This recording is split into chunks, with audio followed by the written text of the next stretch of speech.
A los 65 años, jamás pensé que recibiría una llamada de cobradores buscando a mi futuro yerno por deudas de apuestas de 47.000 euros. Pero esa fue solo la primera traición que descubriría. Antes de continuar, suscríbete al canal, activa la campanita porque todos los días tenemos nuevas historias.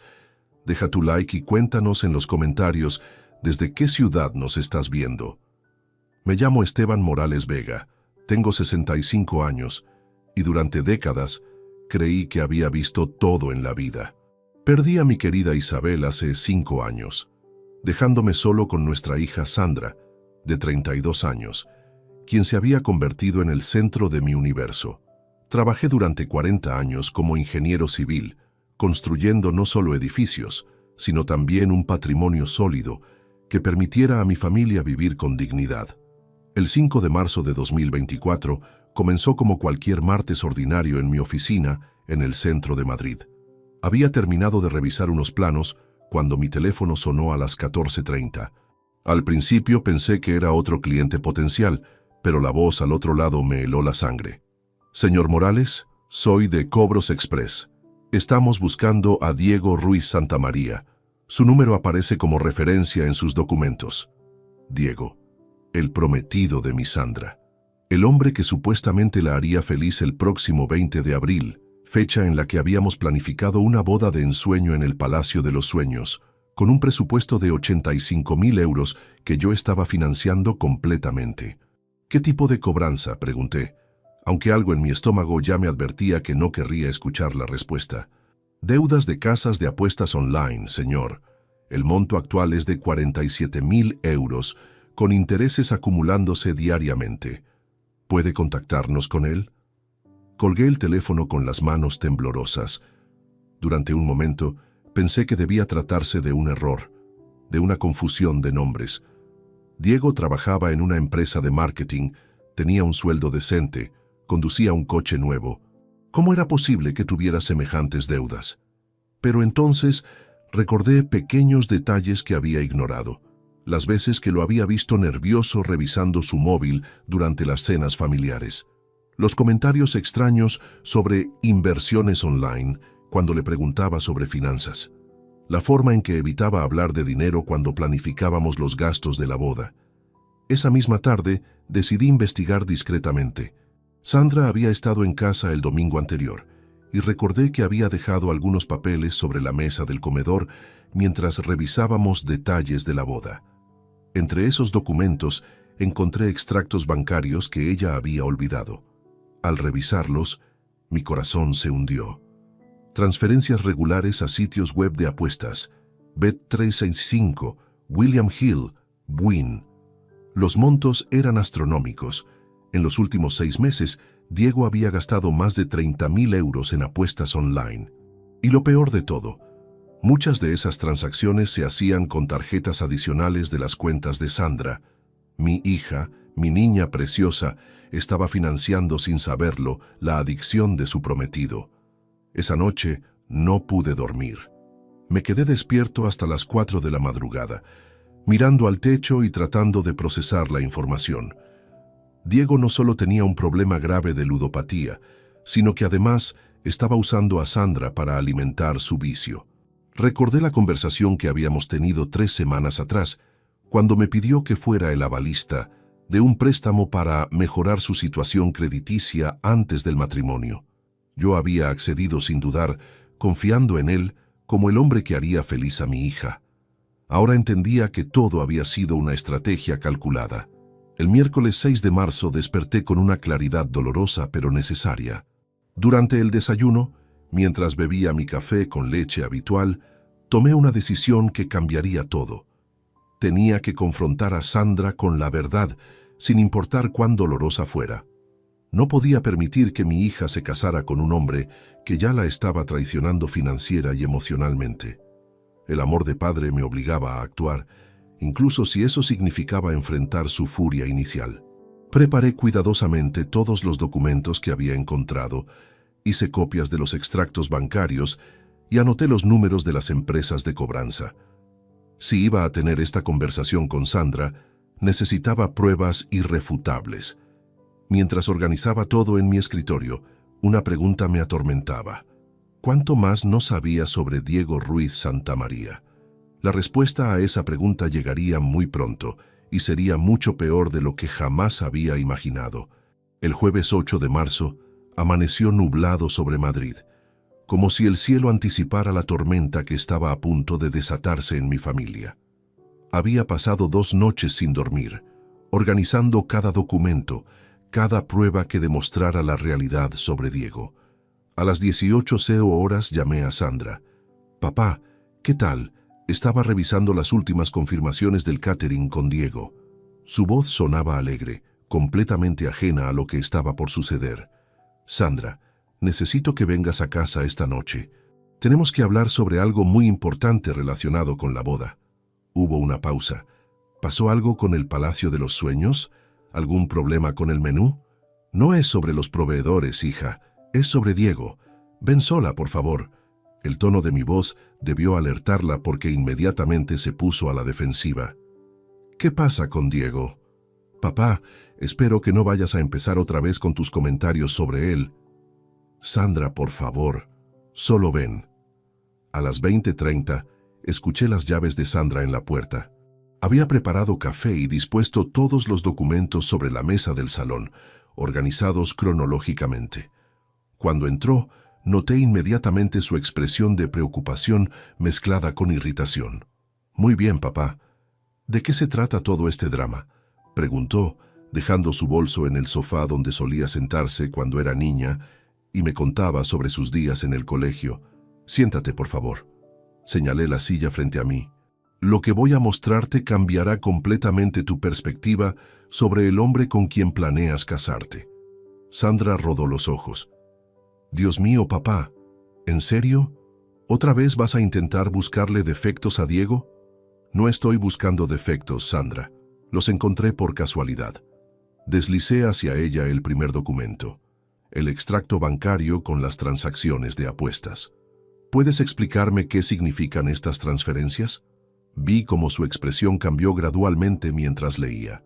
Sus ojos se movían de izquierda a derecha, procesando cada línea, cada cantidad. El color se desvaneció de su rostro. Esto debe ser un error del banco», murmuró. «Diego no apuesta. Él me lo habría dicho». «Sandra, hay más». Le mostré el segundo documento. La lista de llamadas de las empresas de cobranza. «Ayer recibí esta llamada. Diego les dio mi número como referencia para sus deudas». Ella tomó el papel con manos temblorosas. 47.000 euros. «Esto no puede ser real». «Es muy real, hija. Y mira esto». Le enseñé las fechas de las transacciones más recientes.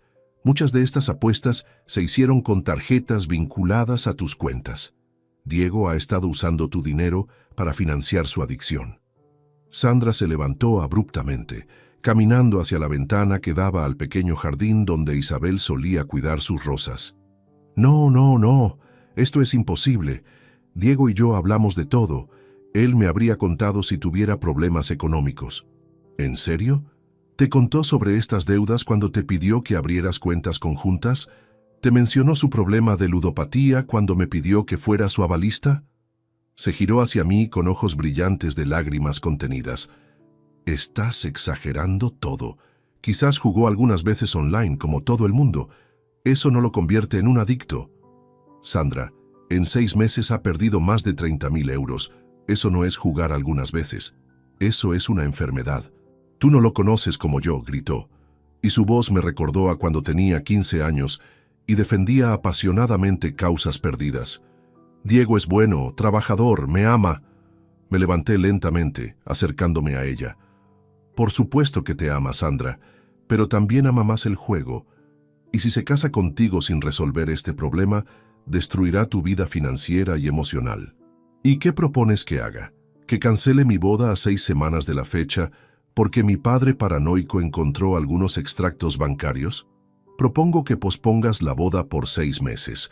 Dale tiempo a Diego para buscar ayuda profesional, para que resuelva sus deudas, para que demuestre que puede cambiar». Sandra se quedó en silencio durante varios minutos, mirando por la ventana. Cuando finalmente habló, Su voz era fría y distante. No voy a posponer mi boda por sospechas infundadas. No son sospechas, son hechos documentados. Son papeles que encontraste hurgando en mis cosas privadas, me espetó. Y aunque todo esto fuera cierto, Diego es mi prometido, mi futuro esposo. Los problemas se resuelven juntos, no huyendo de ellos. Sentí como si me hubieran golpeado en el pecho. Sandra, escúchame bien. Si insistes en casarte el 20 de abril sin que Diego resuelva primero estos problemas, me veré obligado a retirar mi apoyo financiero para la boda. Sus ojos se llenaron de una furia que jamás había visto antes. ¿Me estás chantajeando? Te estoy protegiendo. Te estás entrometiendo en mi vida como siempre has hecho, gritó. Desde que mamá murió, crees que puedes controlar cada aspecto de mi existencia. Ya tengo 32 años, papá. Y precisamente por eso deberías tener la madurez suficiente para reconocer cuando alguien te está manipulando. Sandra recogió su bolso y se dirigió hacia la puerta. No voy a escuchar más esto.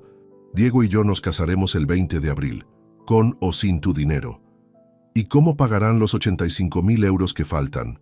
¿Con más apuestas online? Se detuvo en el umbral, sin volverse.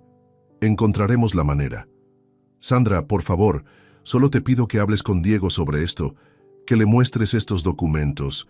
Si realmente te ama, admitirá su problema y buscará ayuda. Finalmente se giró hacia mí y la frialdad en sus ojos me partió el corazón. ¿Sabes qué, papá? Voy a hablar con Diego, pero no para confrontarlo sobre tus acusaciones.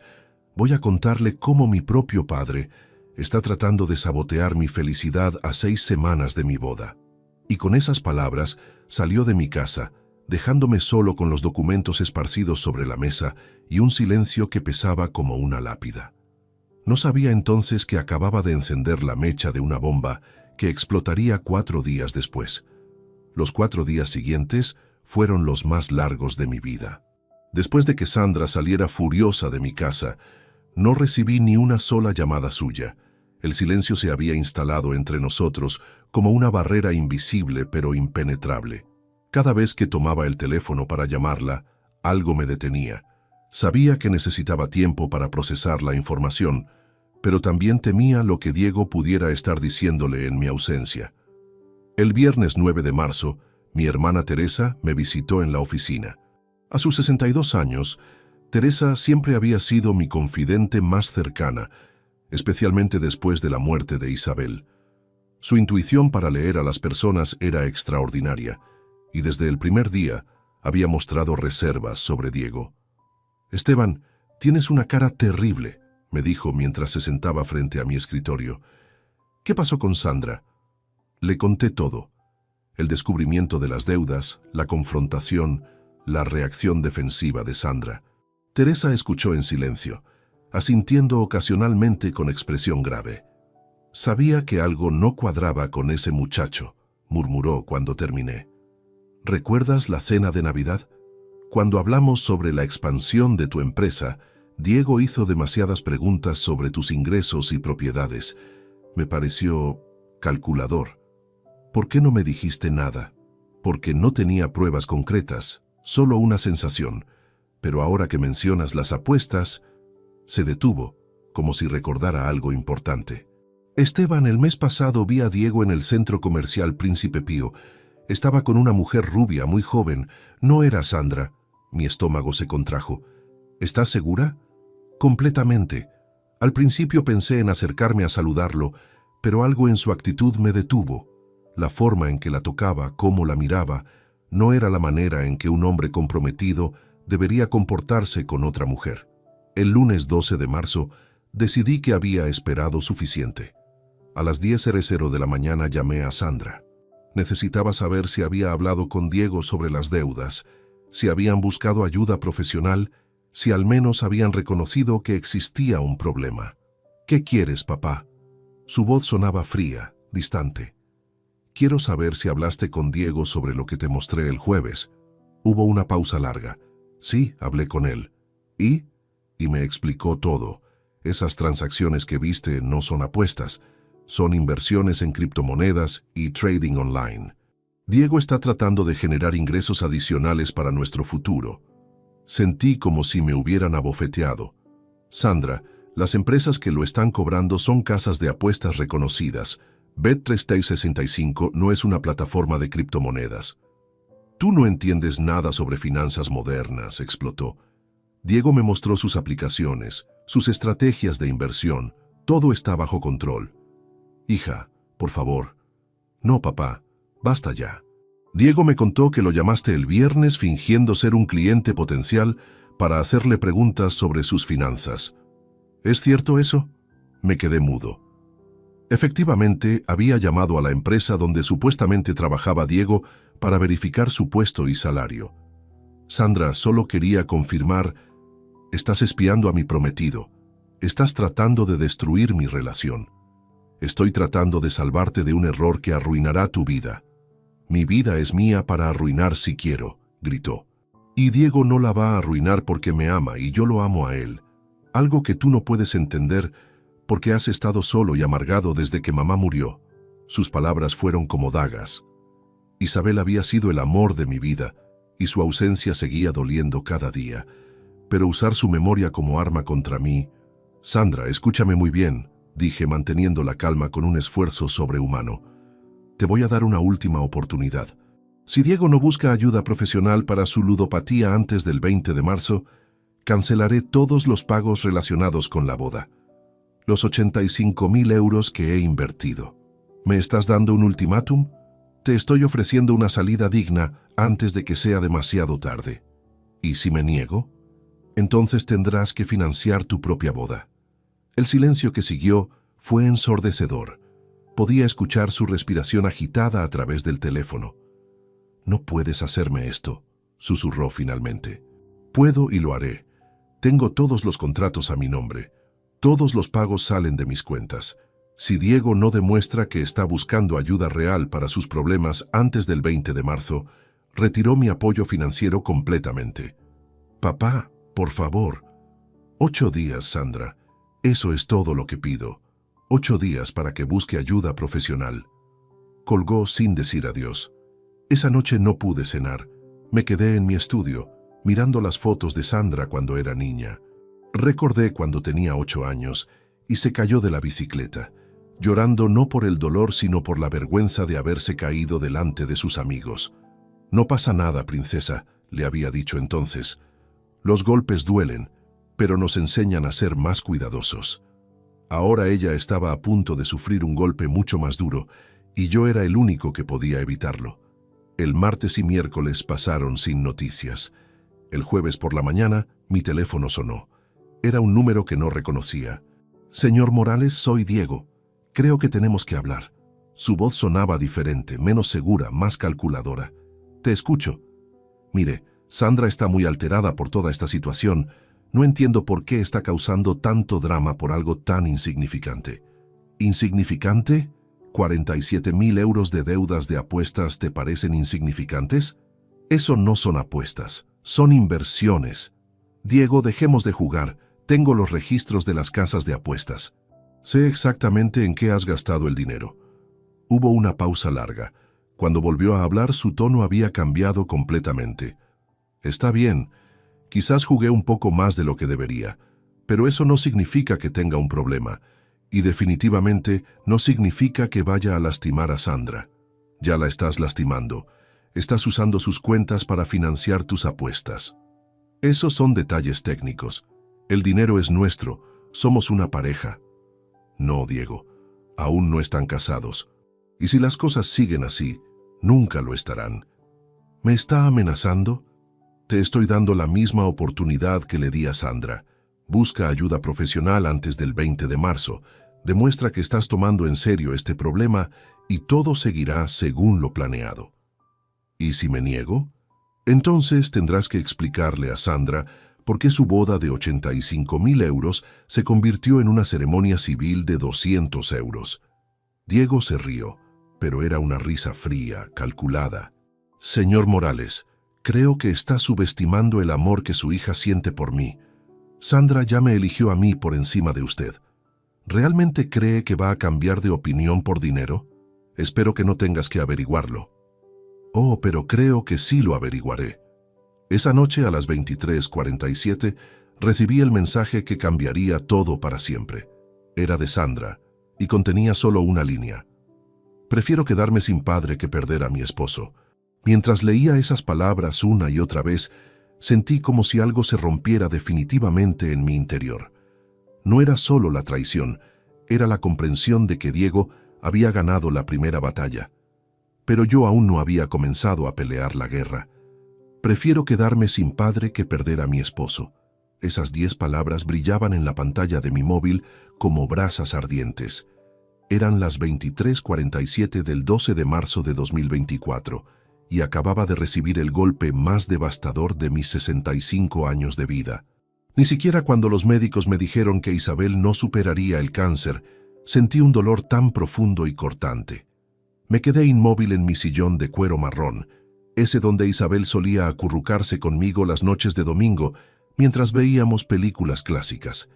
La casa estaba sumida en un silencio sepulcral, roto únicamente por el tic-tac del reloj de pared que había pertenecido a mis padres. Leí el mensaje una segunda vez, luego una tercera. Cada lectura era como recibir una nueva bofetada. Mi única hija, la niña que había consolado durante sus pesadillas, que había llevado en hombros por todos los parques de Madrid, que había aplaudido en cada recital escolar, acababa de elegir a un ludópata manipulador por encima de su propio padre. ¿Cómo habíamos llegado hasta aquí? El teléfono vibró nuevamente.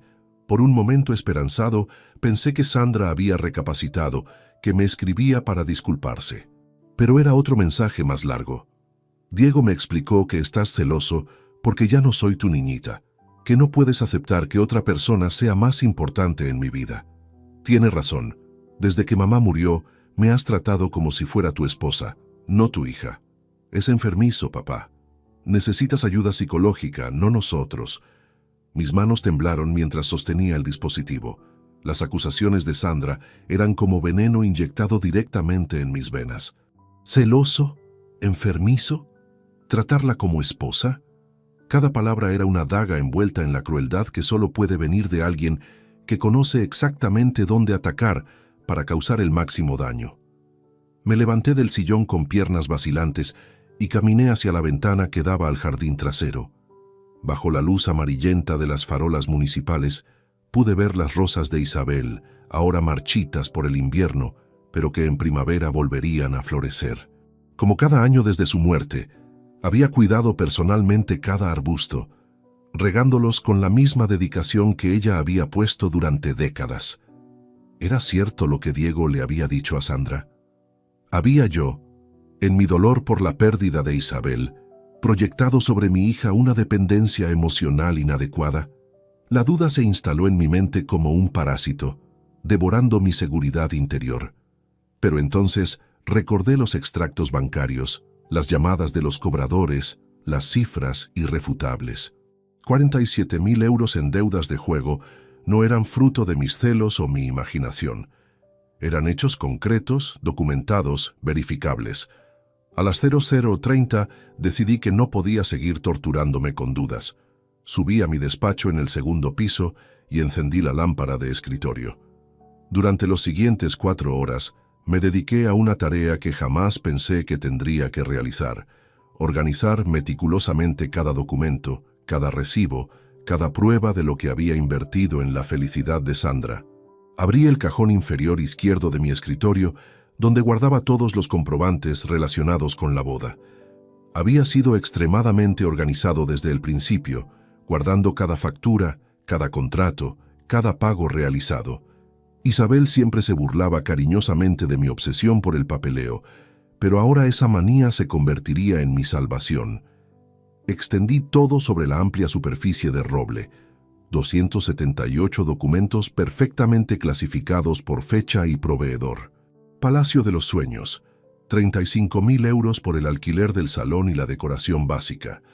La Rosa Dorada, 28.000 euros por el banquete para 150 invitados. Jardín Secreto, 12.000 euros por la decoración floral completa. Los Trovadores, 10.000 euros por la banda musical en vivo. Cada cifra representaba horas de trabajo, años de ahorro, décadas de sacrificio.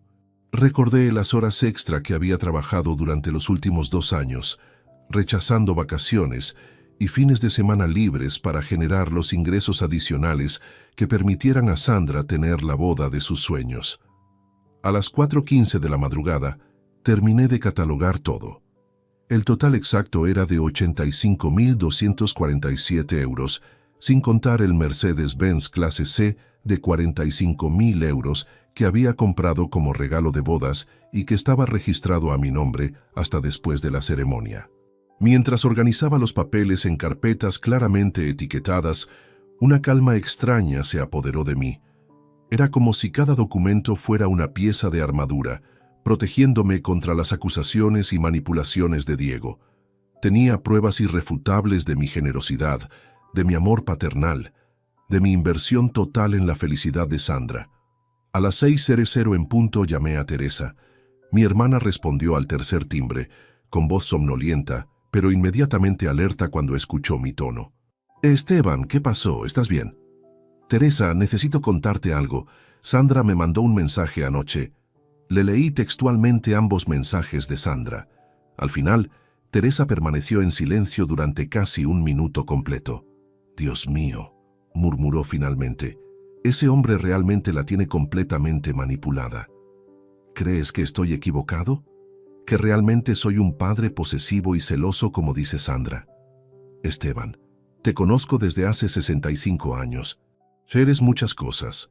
Testarudo, perfeccionista, a veces demasiado protector, pero nunca has sido posesivo de manera enfermiza. Lo que ese Diego le está diciendo a Sandra es manipulación psicológica pura». Sus palabras fueron como un bálsamo para mi alma herida. «¿Qué hago, Teresa? Mi propia hija me odia». «No te odia. Está confundida, asustada y completamente bajo la influencia de un maestro manipulador. Pero tienes que mantenerte firme en tus principios. Significa que voy a perderla. A corto plazo, quizás, pero si cedes ahora, si permites que se case con ese hombre sin consecuencias, la perderás para siempre de una manera mucho más devastadora». Después de colgar con Teresa, preparé café y me senté frente a la ventana de la cocina para ver el amanecer. Era martes 13 de marzo y había tomado una decisión que cambiaría todo. Sandra había elegido. Ahora me tocaba a mí elegir también. Durante toda la mañana, reflexioné sobre las palabras que había escuchado en el funeral de Isabel, pronunciadas por el padre González. El amor verdadero a veces requiere decisiones dolorosas, pero necesarias para el bien de la persona amada. En ese momento, había pensado que se refería al dolor de dejar ir a Isabel. Ahora entendía que también se aplicaba al dolor de establecer límites con los hijos adultos, incluso cuando esos límites podrían alejarlos temporalmente. A las 14:30 tomé mi teléfono y marqué el número de Rubén Ortega Méndez, mi abogado de confianza desde hacía 15 años. Necesitaba asesoramiento legal antes de tomar el siguiente paso. «Rubén, necesito verte urgentemente. Es sobre Sandra y su boda. ¿Pasó algo grave?» «Acaba de pasar. ¿Tienes tiempo esta tarde?» «Para ti, siempre. Ven a las 17:00. Mientras me preparaba para salir hacia el despacho de Rubén, eché un último vistazo a los 278 documentos perfectamente organizados sobre mi escritorio. Cada papel representaba amor, sacrificio, esperanza, pero también representaban poder. Sandra y Diego habían subestimado algo fundamental. Yo controlaba completamente todos los aspectos financieros de esa boda. Cada contrato estaba a mi nombre, cada pago salía de mis cuentas, cada proveedor tenía mis datos como responsable. Si mi hija prefería quedarse sin padre antes que perder a su futuro esposo, entonces tendría la oportunidad de demostrar qué tan sólido era realmente ese amor cuando no hubiera dinero de papá respaldándolo. La guerra que Diego había comenzado con su manipulación estaba a punto de tomar un giro que ninguno de los dos había anticipado. Y yo tenía todas las armas necesarias para ganarla. La oficina de Rubén Ortega Méndez ocupaba el tercer piso de un elegante edificio en el barrio de Salamanca. Durante 15 años había sido mi asesor legal en todo tipo de asuntos: contratos de construcción, inversiones inmobiliarias y, tristemente, los trámites tras la muerte de Isabel. Ahora necesitaba su experiencia para algo completamente diferente. «Esteban, tienes una expresión que no había visto desde el funeral de Isabel», me dijo Rubén mientras servía 2 tazas de té verde en su despacho forrado de libros de derecho. «Cuéntame qué ha pasado». Le narré toda la situación con detalle clínico. El descubrimiento de las deudas de Diego, la confrontación con Sandra, los mensajes crueles de la noche anterior. Rubén escuchaba tomando notas ocasionales en su libreta de cuero negro. «Muéstrame todos los contratos», pidió cuando terminé mi relato. Abrí mi maletín y extendí los documentos más importantes sobre su escritorio de caoba. Rubén los examinó uno por uno con la meticulosidad de un cirujano, ajustándose las gafas de lectura mientras leía cada cláusula. «Esto está muy bien estructurado», murmuró después de 20 minutos. «Todos los contratos están a tu nombre como contratante principal. Los proveedores tienen tus datos bancarios como única fuente de pago. Sandra y Diego aparecen únicamente como beneficiarios de los servicios sin responsabilidad contractual alguna. ¿Eso significa que puedo cancelar todo legalmente?»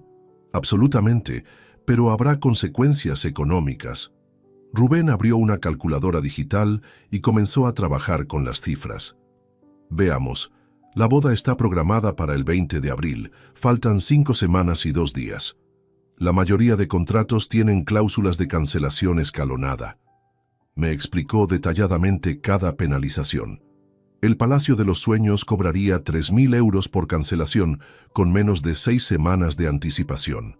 La Rosa Dorada, al ser un catering especializado, exigiría 2.500 euros por los ingredientes ya adquiridos y la reserva de personal. Jardín Secreto mantendría 1.000 euros por las flores ya encargadas en Holanda. En total, estarás pagando aproximadamente 7.500 euros en penalizaciones, calculó Rubén. Es dinero perdido, pero considerando que te ahorras los 77.500 euros restantes, sigue siendo una decisión financieramente inteligente. No se trata de dinero, Rubén, se trata de principios. Lo entiendo perfectamente, pero quiero que comprendas todas las implicaciones legales antes de proceder. Se reclinó en su silla giratoria. Una vez que canceles estos contratos, no hay vuelta atrás. Sandra podría intentar acciones legales contra ti. ¿Por qué motivos? Podría alegar daños emocionales, perjuicios por incumplimiento de promesas verbales, incluso daños a su reputación social. Son argumentos débiles jurídicamente, pero podrían complicar tu vida durante meses. Consideré sus palabras cuidadosamente. ¿Y el Mercedes-Benz? Eso es más sencillo. El vehículo está registrado a tu nombre, financiado con tu crédito personal y aún no ha sido transferido legalmente a Sandra. Puedes recuperarlo sin problemas legales. ¿Qué hay de las cuentas bancarias conjuntas que abrí con Sandra para los gastos de la boda? Rubén revisó los documentos bancarios que había traído. Estas cuentas están estructuradas como cuentas de depósito con 2 titulares, pero tú eres el único aportante de fondos. Puedes cerrarlas inmediatamente y recuperar el saldo remanente, que según veo aquí es de 15.000 euros. ¿Y si Diego ya ha dispuesto de parte de esos fondos para sus apuestas? Entonces tendrás base legal para demandarlo por apropiación indebida. Los movimientos bancarios están documentados y cualquier uso no autorizado para fines distintos a los gastos de boda constituye un delito.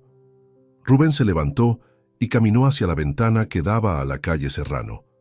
Esteban, como tu abogado debo preguntarte, ¿estás completamente seguro de que quieres proceder? Una vez que tomes este camino, la relación con Sandra cambiará para siempre. Ya cambió anoche, cuando decidió elegir a un ludópata manipulador sobre su propio padre. Entiende que Sandra puede reaccionar de maneras impredecibles. La manipulación psicológica que describes es muy real y muy poderosa. Diego probablemente la convencerá de que tú eres el villano de esta historia. Prefiero ser el villano que salva a mi hija que el padre complaciente que la ve destruirse. Rubén asintió lentamente. Muy bien. Entonces procedamos metódicamente. Te sugiero que hagas las cancelaciones en un orden específico para minimizar los problemas legales. Durante la siguiente hora, Diseñamos una estrategia detallada. Primero cancelaríamos los servicios más grandes y costosos, el salón y el catering. Luego, los servicios secundarios, flores, música, fotografía. Finalmente, nos ocuparíamos de los aspectos financieros, cerrar las cuentas bancarias, recuperar el Mercedes-Benz y revisar cualquier otro compromiso económico pendiente. ¿Necesito informar a Sandra antes de proceder?, pregunté. Legalmente no. Moralmente, es tu decisión. Pero te aconsejo que documentes todo el proceso. Guarda copias de cada cancelación, cada email, cada conversación telefónica. Si esto termina en los tribunales, necesitarás pruebas de que actuaste de manera responsable y justificada. Antes de irme, Rubén me entregó una carpeta con formularios preimpresos para las cancelaciones y una lista de verificación para asegurarme de no olvidar ningún detalle. Una última cosa, Esteban, me dijo mientras estrecharme la mano en la puerta. Considera la posibilidad de que Sandra eventualmente reconozca que tenía razón. Cuando eso suceda, y estoy seguro de que sucederá, asegúrate de estar preparado para perdonar. ¿Y si nunca sucede? Entonces al menos sabrás que hiciste todo lo posible por protegerla, incluso de sí misma. Regresé a casa a las 19:30 con una claridad mental que no había sentido en días. En mi estudio, dispuse todo el material que Rubén me había proporcionado junto con mis 278 documentos organizados. Era como preparar una campaña militar, con mapas, estrategias y recursos claramente definidos. Esa noche cené solo una sopa de lentejas que había preparado Isabel y que yo había aprendido a cocinar después de su muerte. Mientras comía, repasé mentalmente cada paso del plan. Mañana miércoles comenzaría las cancelaciones. Para el viernes, todo estaría terminado. El teléfono sonó a las 21:45. Era Teresa. ¿Cómo te fue con Rubén? Perfectamente. Todo está legalmente blindado. Puedo cancelar sin problemas mayores. ¿Y emocionalmente, cómo estás tú? Me quedé pensando antes de responder. Extrañamente tranquilo. Por primera vez desde que descubrí lo de las apuestas, siento que tengo el control de la situación. Me alegra escucharte así. ¿Has sabido algo más de Sandra? Nada. Y creo que es mejor así. Cuando termine de cancelar todo, entonces hablaremos. Esteban, quiero que sepas que apoyo completamente tu decisión. Sé que debe ser la cosa más difícil que has hecho en tu vida. No, Teresa, lo más difícil fue enterrar a Isabel. Esto es doloroso, pero necesario. Después de colgar, me senté en mi sillón favorito con una copa de brandy Cardenal Mendoza, el mismo que Isabel y yo compartíamos en ocasiones especiales. Miré las fotos familiares dispuestas sobre la repisa. Sandra a los 5 años en su primer día de colegio. Sandra a los 16 en su graduación. Sandra a los 28 el día que me presentó a Diego. En esa última foto, Diego sonreía a la cámara con una expresión que ahora, en retrospectiva, me parecía calculadora. Su brazo rodeaba posesivamente los hombros de Sandra y ella lo miraba con adoración ciega. Había señales desde el principio, pero el amor paternal me había cegado ante ellas. Mañana comenzaría a corregir ese error, sin importar cuán dolorosas fueran las consecuencias. A las 23:30 apagué las luces y subí a mi dormitorio. Antes de acostarme, revisé una vez más mi teléfono. No había mensajes nuevos de Sandra. Dormí profundamente por primera vez en una semana. El miércoles 14 de marzo amaneció con un cielo despejado sobre Madrid. Me levanté a las 6:30, una hora antes de lo habitual, con la determinación de un general que está a punto de librar la batalla decisiva de su vida. Había dormido mejor que en semanas, como si mi subconsciente hubiera encontrado paz en la certeza de que finalmente iba a actuar. Después de ducharme y vestirme con mi traje azul marino más formal, preparé un desayuno completo: tostadas con tomate, café cargado y zumo de naranja. Necesitaba energía para lo que se avecinaba. Mientras desayunaba, repasé una vez más la lista de verificación que Rubén había preparado, asegurándome de tener todos los números de teléfono, referencias de contrato y documentos necesarios. A las 9:00 en punto, me instalé en mi despacho con todos los materiales organizados sobre el escritorio. La primera llamada sería la más impactante, el Palacio de los Sueños. Buenos días, habla Elena Vázquez. ¿En qué puedo ayudarle? Buenos días, Elena. Soy Esteban Morales Vega. Tengo contratado su salón para el 20 de abril bajo el número de referencia PS 2024-0847. Señor Morales, por supuesto, la boda de su hija Sandra. Todo está progresando perfectamente. Ayer mismo confirmamos el menú degustación y... Elena, lamento interrumpirla, pero necesito cancelar completamente el evento. El silencio al otro lado de la línea fue tan profundo que pensé que se había cortado la comunicación. «¿Señor Morales?» dijo. «¿Cancelar?» «Así es. Por motivos familiares urgentes, necesitamos cancelar la celebración.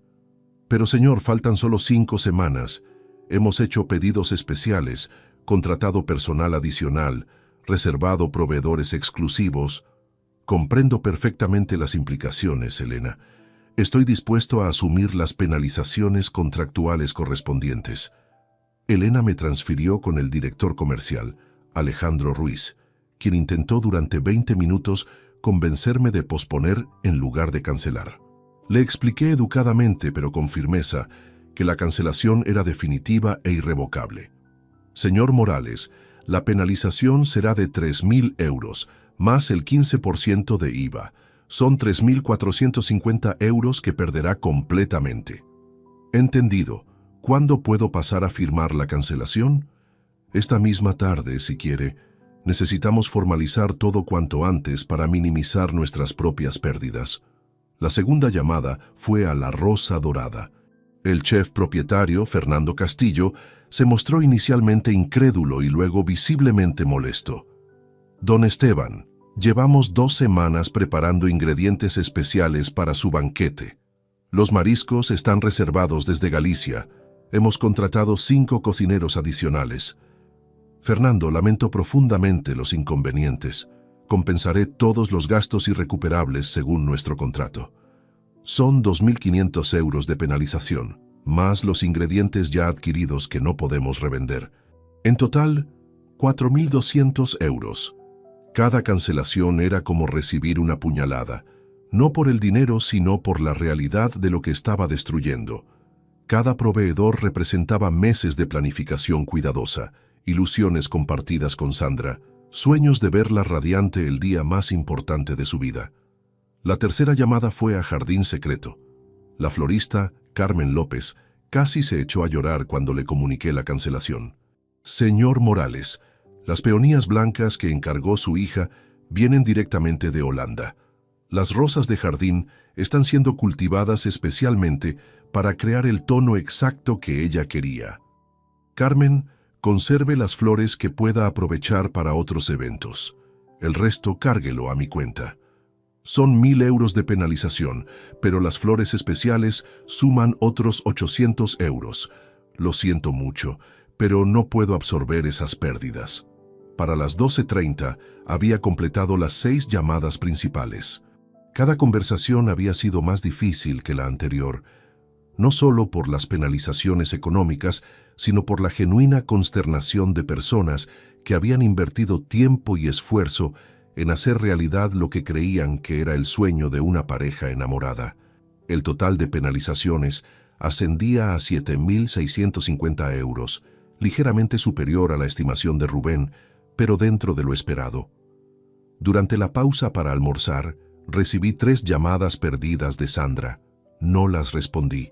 Necesitaba completar todo el proceso antes de enfrentar su inevitable explosión de furia. A las 15:00 me dirigí a la concesionaria Mercedes-Benz en el Paseo de la Castellana. El Mercedes clase C plateado que había comprado para Sandra estaba en el taller, siendo preparado con los últimos detalles que ella había solicitado, tapizados personalizados y un sistema de sonido premium. «Señor Morales, qué sorpresa verle por aquí», me saludó Javier Méndez, el vendedor que había gestionado la compra. «¿Viene a supervisar los últimos ajustes del regalo para su hija?» «En realidad vengo a recuperar el vehículo». La expresión de Javier cambió instantáneamente. «¿Recuperarlo? No entiendo. Necesito que cancelen todos los trabajos pendientes y me devuelvan el automóvil en su estado original. Las personalizaciones ya realizadas pueden mantenerlas. Pero señor, hemos invertido 3.000 euros en las modificaciones que su hija pidió. Factúrenme ese importe. Solo quiero recuperar el vehículo hoy mismo. Javier se disculpó y fue a consultar con su supervisor. Regresó 15 minutos después con documentos de transferencia reversa. Necesitaremos que firme aquí para anular la transferencia planificada a nombre de la señorita Sandra Morales Jiménez. Mientras firmaba, sentí una melancolía profunda. Había imaginado tantas veces la expresión de Sandra cuando le entregara las llaves el día de su boda. Ahora esas llaves regresaban a mi llavero, frías y pesadas como el metal que las formaba. A las 17:00 estaba en el banco BBVA de la Gran Vía, donde había abierto las cuentas conjuntas con Sandra para gestionar los gastos de la boda. La directora de la sucursal, María Teresa Sánchez, me recibió en su despacho privado. Don Esteban, ¿en qué puedo ayudarle hoy? Necesito cerrar las cuentas 4431-2567-89 y 4431-2567-90. Son las cuentas conjuntas que abrí con mi hija para los gastos de su boda. María Teresa consultó su ordenador con expresión de extrañeza. Veo aquí que las cuentas tienen un saldo conjunto de 14.750 euros. ¿Hay algún problema? La boda se ha cancelado. Necesito recuperar los fondos. Entiendo. Como usted es el titular principal y único aportante, puede cerrar las cuentas sin problemas. ¿Quiere transferir el saldo a su cuenta personal? Por favor. Mientras María Teresa procesaba las transferencias, me mostró el historial de movimientos de las últimas semanas. La mayoría eran transferencias mías, depósitos regulares para ir cubriendo gastos anticipados. Pero había 3 retiros que me llamaron la atención. 500 euros el 28 de febrero, 750 euros el 5 de marzo y 1.200 euros el 10 de marzo.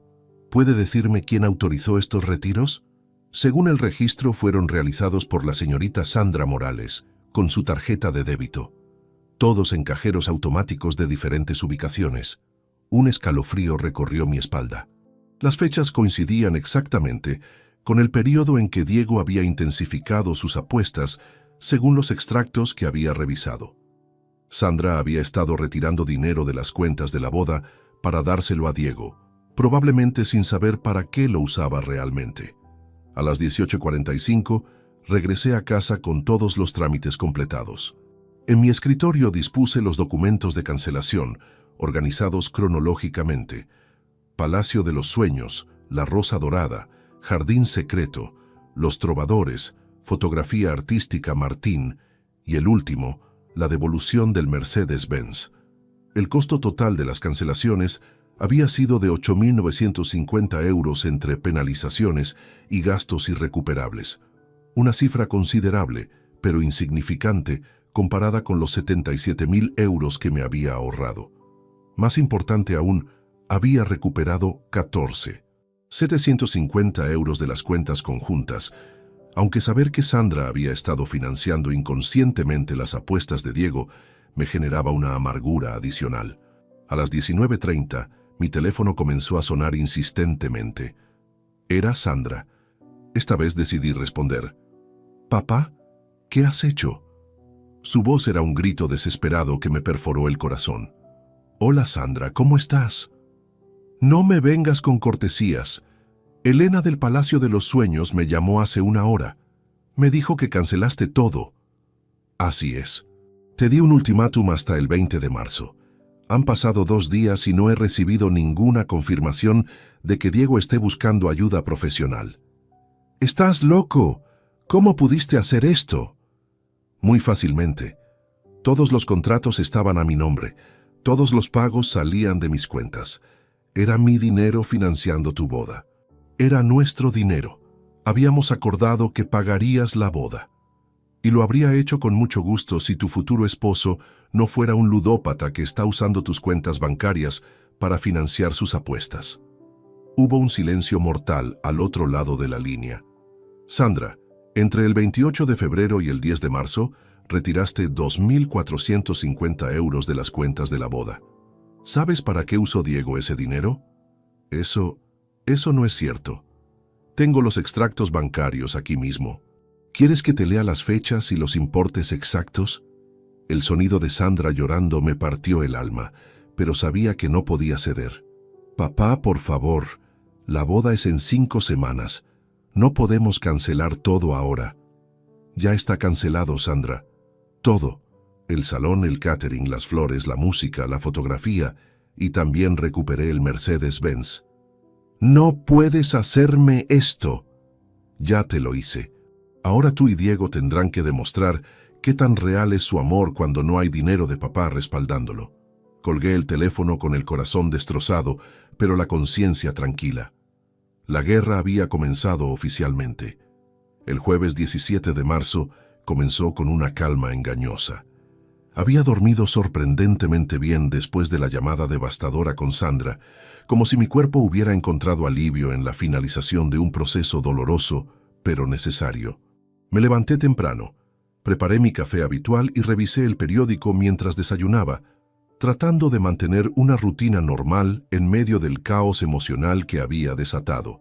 A las 10:15 sonó el timbre de mi casa. No esperaba visitas, y por un momento pensé que podría ser el cartero con algún paquete.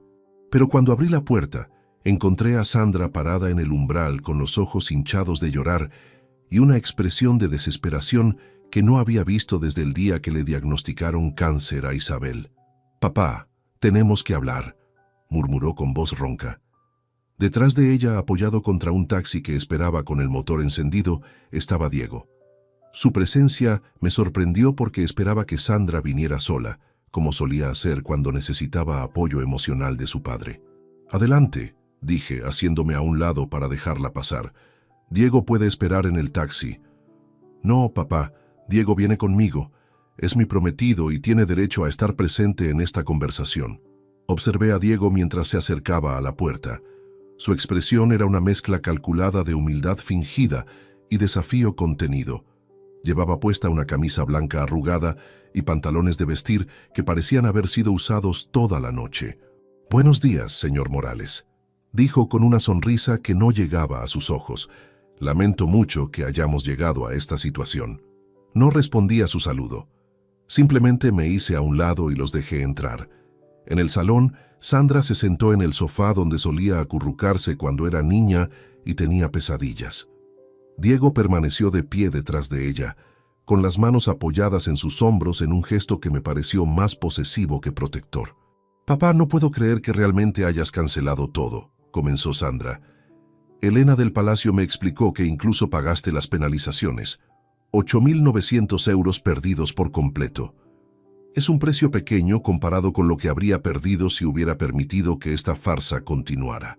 Diego se tensó visiblemente ante mis palabras. «Señor Morales, creo que está malinterpretando completamente la situación».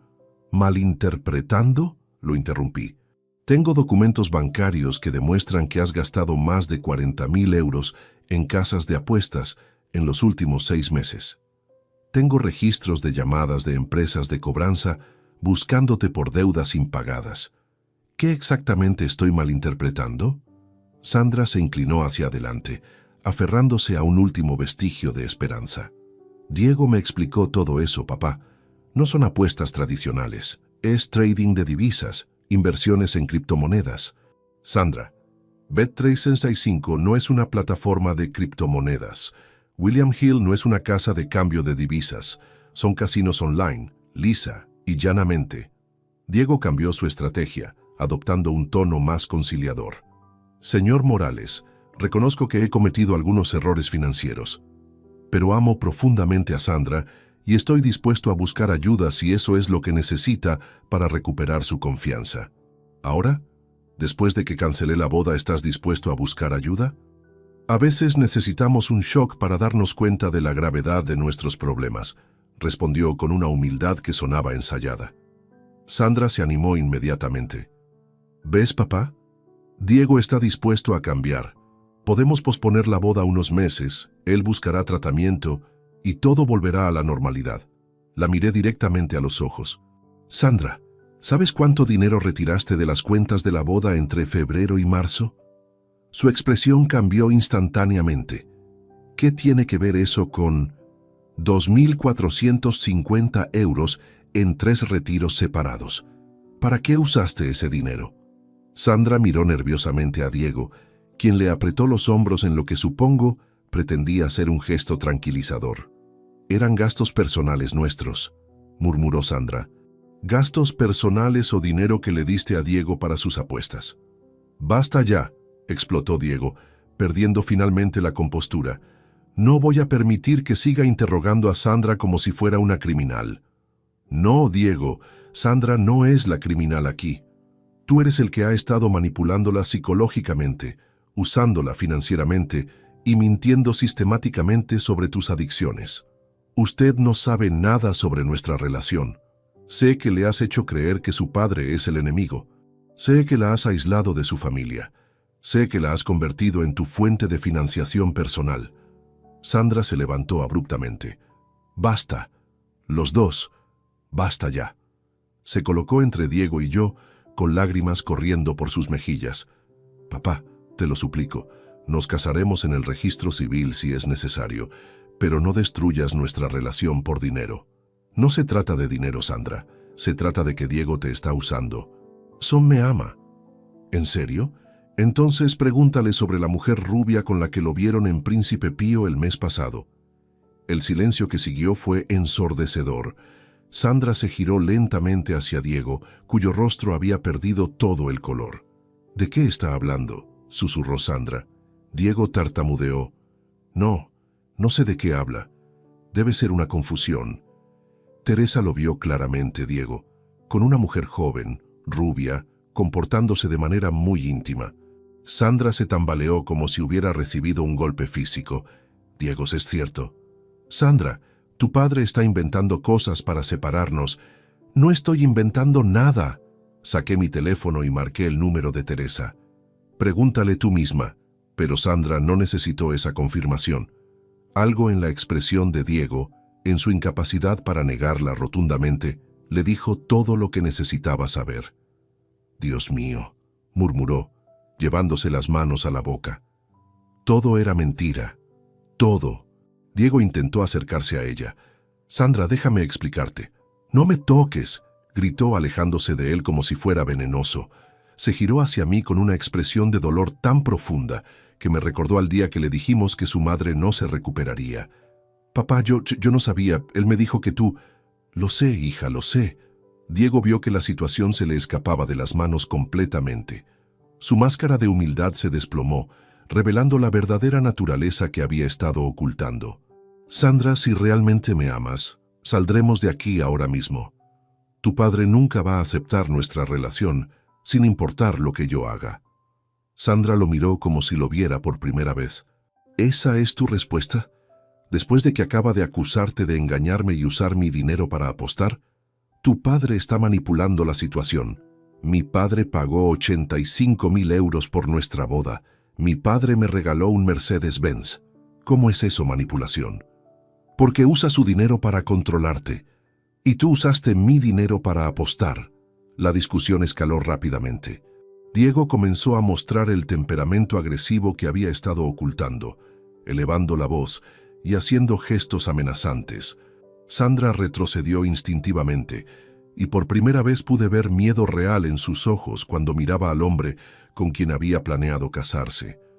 «Si no vienes conmigo ahora, Sandra, esto se acabó», rugió Diego. «Entonces se acabó», respondió Sandra con una voz sorprendentemente firme. Diego la miró con incredulidad. «¿En serio? ¿Después de todo lo que hemos pasado juntos? ¿Después de todo lo que me has mentido? Sí». Diego se dirigió hacia la puerta, pero antes de salir, se giró hacia mí con una expresión de odio puro. «Esto no termina aquí, viejo. Sandra volverá conmigo cuando se dé cuenta de lo solo que va a estar sin mí. Si Sandra vuelve contigo después de conocer toda la verdad, será su decisión como adulta, pero no será con mi dinero respaldándote». Diego salió dando un portazo que hizo temblar los cristales de las ventanas.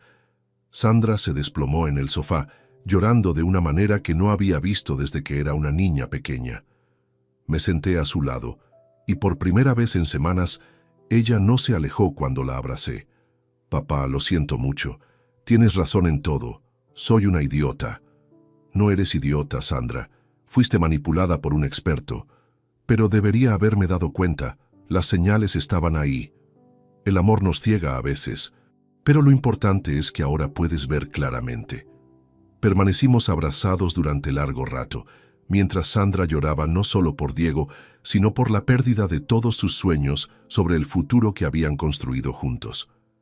¿Qué voy a hacer ahora, papá?, preguntó finalmente. Vas a reconstruirte paso a paso y yo te voy a ayudar. Después de todo lo horrible que te dije, Sandra, eres mi hija. El amor de padre no se cancela como un contrato de boda. Pero incluso mientras la consolaba, una parte de mí sabía que esta reconciliación era solo el comienzo. Diego no se rendiría tan fácilmente, y las próximas semanas pondrían a prueba tanto la determinación de Sandra como mi propia resolución de protegerla. Los días que siguieron al enfrentamiento del 17 de marzo fueron como vivir en el ojo de un huracán. Sandra se quedó en mi casa esa noche, durmiendo en su antigua habitación por primera vez en 2 años. La encontré a las 3 de la madrugada sentada en la cocina, mirando fijamente una taza de manzanilla que se había enfriado completamente. «No puedo dormir», me confesó cuando me senté frente a ella. Cada vez que cierro los ojos, recuerdo todas las mentiras que me dijo, todas las veces que defendí sus comportamientos extraños. «El cerebro necesita tiempo para procesar la traición», le dije, sirviéndome también una infusión. «Cuando perdí a tu madre, tampoco podía dormir. La mente sigue buscando explicaciones, tratando de encontrar sentido a lo que no lo tiene. Pero mamá no te traicionó. Diego sí me traicionó a mí, y yo fui lo suficientemente estúpida como para ayudarle a hacerlo». Durante esa conversación nocturna, Sandra comenzó a revelarme detalles que habían permanecido ocultos durante meses. Me contó sobre las ocasiones en que Diego desaparecía durante horas sin explicación, sobre los cambios de humor repentinos cuando perdía dinero, sobre las excusas elaboradas para pedirle pequeñas cantidades de dinero prestado que nunca devolvía. La semana pasada me pidió 500 euros porque supuestamente su empresa había retrasado el pago de su nómina. Me explicó con voz quebrada. Yo se los di sin dudar porque confiaba en él completamente. El viernes 18 de marzo comenzaron las verdaderas consecuencias sociales de la cancelación.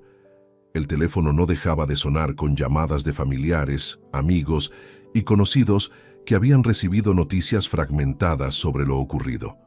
Mi cuñada Pilar, hermana de Isabel, fue la primera en aparecer en casa alrededor del mediodía con una expresión de preocupación genuina mezclada con curiosidad malsana. «Esteban, ¿es cierto que cancelaste la boda de Sandra?», preguntó sin preámbulos mientras entraba al salón. «Es cierto, Pilar. Descubrí que Diego tiene serios problemas de ludopatía y estaba manipulando a Sandra. Pero hijo, faltan solo 5 semanas.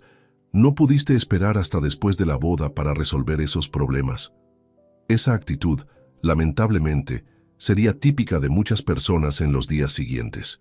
Para algunos familiares y amigos, la reputación social y evitar la vergüenza de una boda cancelada eran más importantes que proteger a Sandra de un matrimonio destructivo. Sandra, que había estado escuchando la conversación desde la cocina, apareció en el salón con ojos enrojecidos pero voz firme. «Tía Pilar, mi padre me salvó de cometer el peor error de mi vida. Diego no solo es un ludópata, también me era infiel». La expresión de Pilar cambió inmediatamente. Durante la siguiente hora, Sandra le contó toda la historia, y pude ver cómo mi cuñada pasaba de la incredulidad inicial al apoyo completo. Pero no todas las reacciones fueron tan comprensivas. El sábado 19 de marzo, Sandra recibió una llamada de su amiga íntima, Cristina Vega, quien había sido elegida como dama de honor principal. «Sandra, acabo de recibir tu mensaje sobre la cancelación. ¿Estás completamente segura de lo que estás haciendo?», le preguntó Cristina con tono de reproche. «Yo ya compré el vestido de dama de honor, pagué el hotel para el fin de semana de la boda y tomé días libres en el trabajo. Cristina, Diego me estaba engañando y usando mi dinero para apostar. Pero Sandra, Todos los hombres tienen defectos. No se cancela una boda por eso. Podrían haber trabajado en sus problemas después de casarse. Esa conversación terminó mal, con Cristina acusando a Sandra de ser dramática e inmadura y colgando abruptamente. Fue la primera de varias amistades que Sandra perdería en los días siguientes. El domingo, durante la misa matutina en San Patricio, nuestra parroquia de toda la vida, experimenté directamente el peso de la presión social. Varias personas que conocía desde hacía décadas se acercaron con expresiones de falsa compasión. «Esteban, me enteré de lo de Sandra», murmuró Amparo Ruiz, una mujer que había sido amiga cercana de Isabel. «Qué lástima que no pudieran resolver sus diferencias de otra manera». No eran diferencias, Amparo. El prometido de Sandra tenía problemas graves de adicción al juego. Sí, pero hijo, en mis tiempos las familias resolvían estos problemas internamente. Cancelar una boda es tan público. Esa frase me indignó profundamente. ¿Prefieres que Sandra se case con un ludópata para evitar murmuraciones? Por supuesto que no, pero quizás podrían haber pospuesto en lugar de cancelar. Salí de la iglesia ese domingo con la clara comprensión de que enfrentaríamos meses de comentarios similares de personas que priorizaban las apariencias sobre el bienestar real de Sandra. El lunes 21 de marzo trajo las consecuencias financieras más dolorosas para Sandra personalmente. Recibió llamadas de 3 proveedores, con quienes ella había hecho contratos por separado, usando sus propios ahorros para elementos que yo no había cubierto. La primera llamada fue de Elegancia Nupcial, la boutique donde había comprado su vestido de novia. Elena Moreno, la propietaria, le explicó que el vestido había sido diseñado específicamente para ella y no podía ser vendido a otra clienta. Sandra, el vestido costó 2.800 euros y está completamente personalizado según tus medidas y preferencias. No puedo devolverte el dinero porque es imposible de revender. La segunda pérdida fue el paquete de luna de miel en Santorini que Sandra había reservado como sorpresa para Diego. La agencia de viajes Mediterráneo Tours le informó que, al estar a menos de 6 semanas del viaje, solo podrían reembolsar el 30% del costo total. Señorita Morales, el paquete costó 4.500 euros. Podemos devolverle 1.350 euros, pero los 3.150 euros restantes se pierden debido a las políticas de cancelación de los hoteles y aerolíneas. La tercera pérdida fueron los 200 euros que había pagado por las invitaciones de boda en papel artesanal, ya impresas con sus nombres y la fecha del 20 de abril. En total, Sandra perdió 13.150 euros de sus propios ahorros, dinero que había estado juntando durante 3 años, trabajando como administrativa en una empresa de seguros. «Papá, estos eran todos mis ahorros», me confesó esa noche mientras revisábamos juntos los documentos de cancelación. «Trabajé horas extra durante 2 años para poder pagar estos gastos adicionales sin pedirte más dinero». Ver las lágrimas en sus ojos mientras calculaba sus pérdidas financieras me partió el corazón. Sandra había demostrado responsabilidad e independencia al manejar parte de los gastos con sus propios recursos, y ahora perdía todo por la traición de Diego. «Sandra, te voy a compensar esas pérdidas», le ofrecí inmediatamente. «No, papá. Fueron decisiones mías. Yo elegí confiar en Diego. Yo elegí hacer esos gastos adicionales. Yo elegí defenderlo cuando tú me advertiste. Pero fuiste manipulada. Fui adulta tomando decisiones adultas. Las consecuencias también son mías». Esa respuesta me llenó de orgullo hacia mi hija. A pesar del dolor y la traición, estaba demostrando una madurez y una integridad que Diego nunca había poseído. El martes 22 de marzo, recibimos la noticia que confirmaba definitivamente que habíamos tomado la decisión correcta. Teresa llamó cerca de las 8 de la noche, con información que había obtenido a través de una amiga que trabajaba en el Casino Gran Madrid.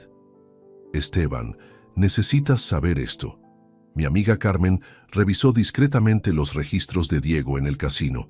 Ha perdido 23.000 euros adicionales solo en las últimas 3 semanas. ¿23.000 euros más?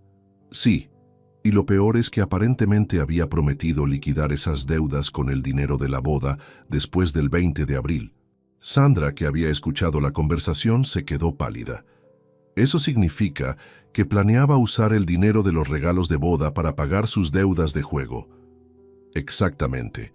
Y según Carmen, cuando se enteró de que la boda se había cancelado, Diego tuvo una crisis nerviosa en el casino. Los de seguridad tuvieron que escoltarlo afuera porque estaba gritando sobre ese viejo manipulador que arruinó sus planes. Esa noche, Sandra y yo nos quedamos despiertos hasta muy tarde hablando sobre todo lo que habíamos descubierto.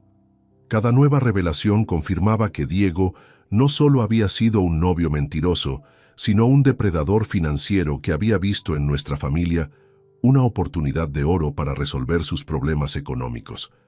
«Papá, ¿crees que alguna vez me amó realmente?», me preguntó Sandra antes de irse a dormir.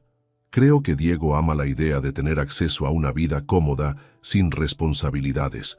Pero amor verdadero, el tipo de amor que requiere sacrificio personal y compromiso real, no, Sandra. No creo que sea capaz de ese tipo de amor. Entonces, perdí 2 años de mi vida con alguien que solo me veía como una fuente de dinero. No perdiste nada, hija.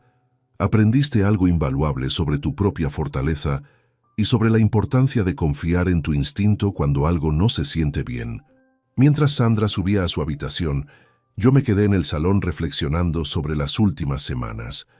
Habíamos pagado un precio alto por descubrir la verdad, 22.100 euros en total entre mis cancelaciones y las pérdidas de Sandra, además del costo emocional y social.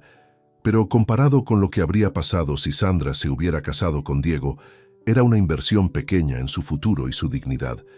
Mañana sería miércoles 23 de marzo, y sabía que aún quedaban batallas por librar. Diego no se rendiría fácilmente, y las próximas semanas nos traerían desafíos que aún no podía imaginar. El miércoles 23 de marzo amaneció gris y lluvioso, como si Madrid mismo reflejara el estado emocional que habíamos atravesado durante la última semana. Sandra había regresado a su apartamento el día anterior, necesitando espacio para procesar todo lo ocurrido, pero manteníamos contacto telefónico constante. Por primera vez en meses, nuestras conversaciones eran honestas, sin la tensión artificial que Diego había sembrado entre nosotros. Estaba en mi oficina revisando algunos proyectos de construcción cuando Teresa llegó sin previo aviso a las 11:30. Su expresión era grave y llevaba consigo una carpeta manila que sujetaba con firmeza contra su pecho. «Esteban, tenemos que hablar urgentemente», me dijo mientras cerraba la puerta detrás de ella. «He estado investigando más sobre Diego, y lo que descubrí es peor de lo que imaginábamos». «¿Qué encontraste?». Teresa se sentó frente a mi escritorio y abrió la carpeta, revelando fotografías, documentos impresos y páginas de notas escritas a mano con su caligrafía meticulosa. «¿Recuerdas que te conté sobre haberlo visto con una mujer rubia en Príncipe Pío? Bueno, decidí contactar a mi amiga Mónica Herrera, que trabaja en el Departamento de Recursos Humanos del Corte Inglés. Le pedí que investigara discretamente si Diego realmente trabajaba donde decía. Mi estómago se contrajo. ¿Y qué descubrió? Diego Ruiz Santamaría nunca ha trabajado en MKT Solutions Madrid. La empresa existe, pero cuando Mónica llamó preguntando por él, le dijeron que nunca había sido empleado suyo. Sentí como si me hubieran golpeado con un mazo. Entonces, ¿de dónde sacaba el dinero que gastaba normalmente? Esa es la parte más perturbadora. Teresa sacó varios documentos bancarios de la carpeta. A través de Mónica, conseguí contactar con Beatriz Santos, una mujer que trabajó en el Banco Santander hasta el año pasado. Resulta que Diego fue novio de su hermana menor, Patricia Santos, durante 8 meses en 2022. ¿Y qué pasó con esa relación? Teresa me mostró fotografías impresas desde redes sociales. Diego con una joven morena de unos 25 años, sonriendo en restaurantes caros y vacaciones en la playa. Según Beatriz, Diego convenció a Patricia de que era un empresario exitoso en el sector tecnológico. La muchacha, que era cajera en una sucursal bancaria, comenzó a prestarle dinero regularmente para inversiones temporales, que siempre tenían algún problema burocrático que impedía que él pudiera acceder a sus fondos principales. El mismo patrón que usó con Sandra. Exactamente. Pero con Patricia fue más agresivo. En 6 meses le sacó 18.000 euros de sus ahorros personales. Cuando la familia se enteró y lo confrontó, Diego desapareció de la noche a la mañana, dejando solo una nota diciendo que había tenido que viajar urgentemente a Alemania por negocios. Revisé las fechas en los documentos. Eso significa que conoció a Sandra apenas 2 meses después de estafar a Patricia Santos. Correcto. Y hay más. Teresa sacó otra serie de documentos. Mónica tiene una prima que trabaja en una inmobiliaria del barrio de Chamberí. Le pedí que verificara la dirección que Diego había dado como su domicilio. ¿Existe la dirección? Existe, pero Diego nunca ha vivido allí. Es un edificio de oficinas comerciales. Según el conserje, Diego apareció hace 1 año pidiendo usar la dirección para recibir correspondencia a cambio de 50 euros mensuales. La magnitud del engaño me dejó sin palabras. Diego no solo había mentido sobre su trabajo y sus finanzas, sino que había construido una identidad completamente falsa para ganarse la confianza de Sandra. Teresa, ¿cómo pudiste conseguir toda esta información en tan poco tiempo? Cuando vi cómo ese hombre había manipulado a Sandra, decidí usar todos mis contactos para investigarlo a fondo. Llamé a todas las amigas que tengo en bancos, empresas, inmobiliarias. Madrid es una ciudad grande, pero los círculos profesionales son pequeños. Me mostró entonces la pieza más inquietante de evidencia: fotografías tomadas desde un teléfono móvil que mostraban a Diego entrando y saliendo de un apartamento en el barrio de Malasaña. ¿Quién tomó estas fotos? Carmen Díaz, mi amiga del casino. Le pedí que lo siguiera discretamente después del incidente del martes pasado. Resulta que Diego no se quedó sin hogar cuando terminó con Sandra. Ha estado viviendo con una mujer llamada Lucía Martín, de 29 años, que trabaja como enfermera en el Hospital Ramón y Cajal. ¿Otra víctima? Eso parece. Según los vecinos que Carmen logró que hablaran, Diego lleva 3 meses viviendo allí, diciéndole a Lucía que está separándose gradualmente de su exnovia, porque la relación se había vuelto tóxica. La revelación me dejó helado. Mientras Sandra planeaba su boda y yo invertía 85.000 euros en su felicidad, Diego estaba construyendo una relación paralela con otra mujer, probablemente usando las mismas mentiras y manipulaciones que había empleado con mi hija. ¿Sandra sabe sobre Lucía? Aún no. Quería hablarte primero para decidir cómo y cuándo contárselo. En ese momento, comprendí que Sandra no había perdido a un novio infiel. Había escapado de un depredador profesional que se especializaba en explotar mujeres trabajadoras y familias con recursos económicos. Teresa, necesito que me consigas toda la información posible sobre Lucía Martín. Si Diego la está manipulando como manipuló a Sandra, tiene derecho a saber la verdad. Ya lo pensé. Carmen va a tratar de hacer contacto indirecto con ella. Aparentemente Lucía ya le ha prestado dinero a Diego para emergencias médicas familiares. Pasamos las siguientes 2 horas revisando toda la evidencia que Teresa había recopilado. Era como armar un rompecabezas macabro. Cada pieza revelaba una nueva dimensión de la sociopatía de Diego. Había al menos 4 números de teléfono diferentes registrados a su nombre en distintos bancos y empresas. Había usado 3 direcciones diferentes en documentos oficiales durante los últimos 2 años. Y según los registros de Hacienda que Mónica había logrado consultar, Diego no había presentado declaración de renta en los últimos 3 años. Es un fantasma financiero, murmuré mientras organizaba los documentos. Vive completamente fuera del sistema legal. Y lo más preocupante es que es muy bueno en lo que hace. Si no hubieras sido tan meticuloso con tus registros financieros, si no hubieras tenido la fortaleza de enfrentar a Sandra cuando descubriste las apuestas, Diego habría consumado su estafa más grande hasta la fecha. A las 15:00 decidí llamar a Sandra para pedirle que viniera a casa. No podía contarle estas revelaciones por teléfono. Necesitaba estar presente para apoyarla cuando procesara la verdadera magnitud de la traición que había sufrido. «Papá, ¿pasó algo?» Me preguntó cuando escuchó el tono serio de mi voz. Sandra, necesito que vengas a casa. Teresa ha descubierto información muy importante sobre Diego que tienes que conocer. ¿Más información? Papá, ya sé suficiente. Sé que me mentía, que apostaba, que probablemente me engañaba. Hija, esto es diferente. Por favor, ven. Sandra llegó a las 16:30, acompañada por una expresión de agotamiento emocional que me partió el corazón. Durante los últimos días había envejecido años, perdiendo la juventud radiante que la había caracterizado durante toda su vida.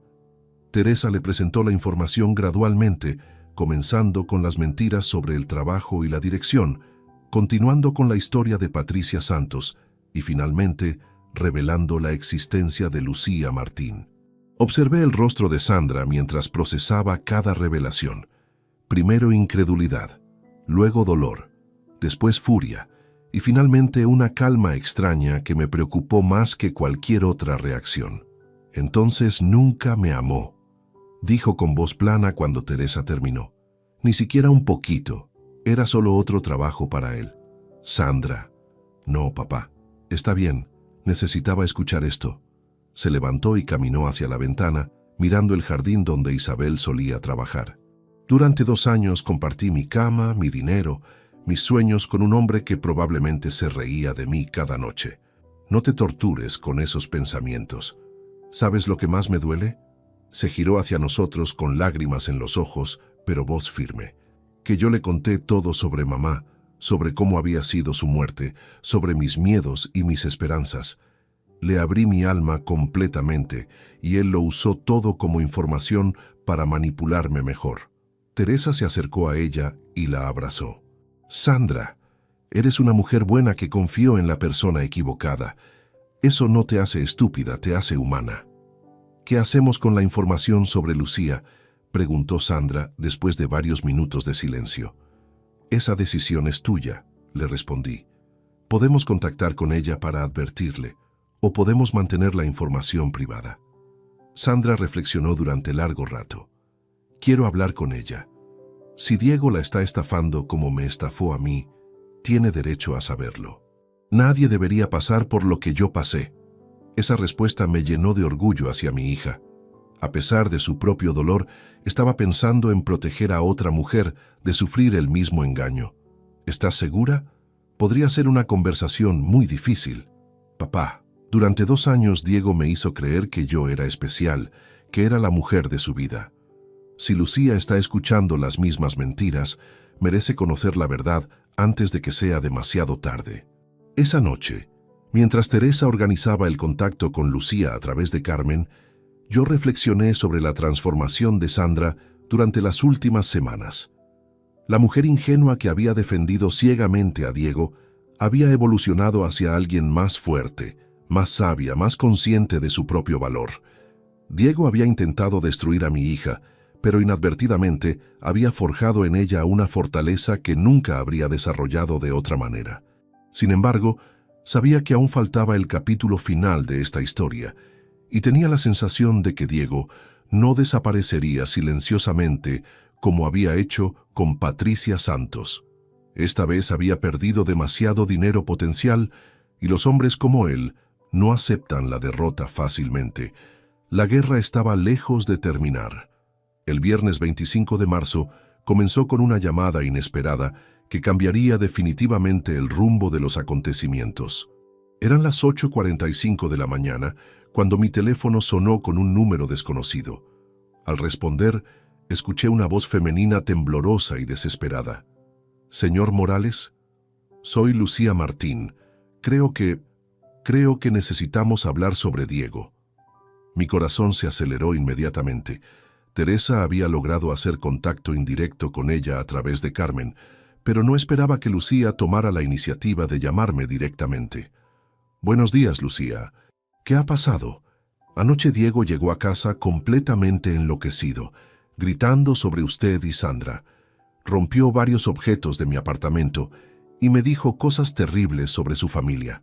Su voz se quebró. Después desapareció llevándose mi laptop y las joyas que heredé de mi abuela. ¿Estás herida? ¿Necesitas ayuda médica? Físicamente estoy bien, pero, señor Morales, encontré cosas. Después de que se fue, revisé sus pertenencias y encontré documentos, fotos, incluso cartas de amor dirigidas a otras mujeres. Lucía, puedes venir a mi oficina esta mañana. Mi hija Sandra quiere conocerte y creo que juntas pueden ayudarse mutuamente a entender lo que realmente ha estado haciendo Diego. Sandra querrá verme. Pensé que me odiaría. Sandra es una mujer extraordinaria que ha pasado por exactamente lo mismo que tú. Créeme, lo último que siente por ti es odio. A las 11:00, Lucía Martín entró en mi oficina acompañada por Sandra, quien había insistido en ir a buscarla personalmente a la estación de metro. Lucía era una mujer menuda de 29 años, con el cabello castaño recogido y ojeras profundas que delataban una noche sin dormir. Llevaba consigo una bolsa de plástico con documentos que Diego había dejado en su apartamento. Señor Morales, antes que nada quiero pedirle disculpas, comenzó Lucía con voz apenas audible. Diego me contó que usted era un padre controlador y manipulador que no podía aceptar que Sandra fuera feliz con otro hombre. ¿Y ahora qué piensas? Ahora pienso que Diego es un monstruo muy inteligente que sabe exactamente qué mentiras decir para que las mujeres hagamos lo que él quiere. Sandra se sentó junto a Lucía y le tomó la mano suavemente. ¿Cuánto tiempo llevabas con él?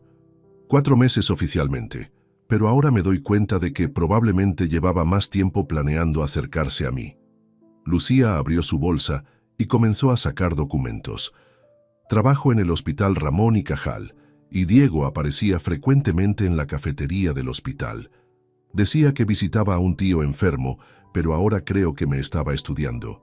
¿Cómo comenzó su relación? Un día me invitó a tomar café y me contó una historia muy triste sobre cómo su novia lo había dejado por presiones familiares. Dijo que los padres de ella no lo aceptaban porque no venía de una familia con dinero y que estaba pasando por una depresión terrible. Sandra y yo intercambiamos miradas. Era la versión distorsionada de nuestra situación, convertida en una herramienta de manipulación emocional. ¿Te pidió dinero desde el principio? No, fue muy sutil. Primero me pagaba cenas caras, me compraba pequeños regalos, me hacía sentir especial. Después comenzaron las emergencias familiares. Su madre necesitaba una operación urgente, su hermano había tenido un accidente, problemas con la empresa donde supuestamente trabajaba. Lucía extrajo de su bolsa una libreta donde había anotado meticulosamente cada préstamo que le había hecho a Diego. En 4 meses le presté 8.400 euros, dijo con voz quebrada.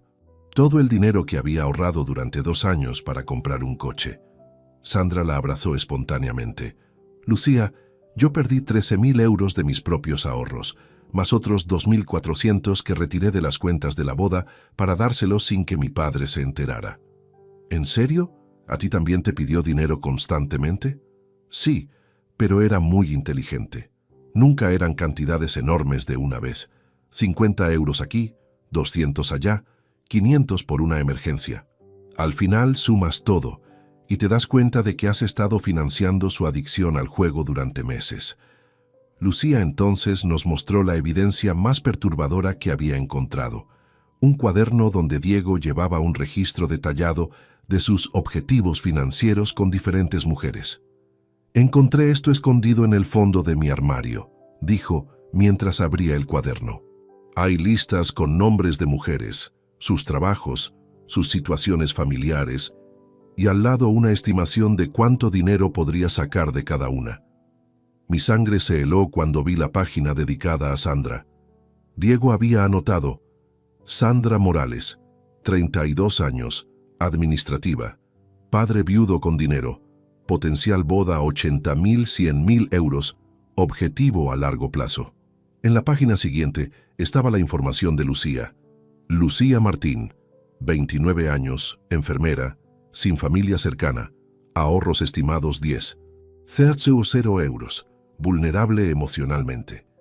Este hombre es un psicópata, murmuré mientras revisaba otras páginas que contenían información sobre al menos 6 mujeres diferentes, incluyendo a Patricia Santos.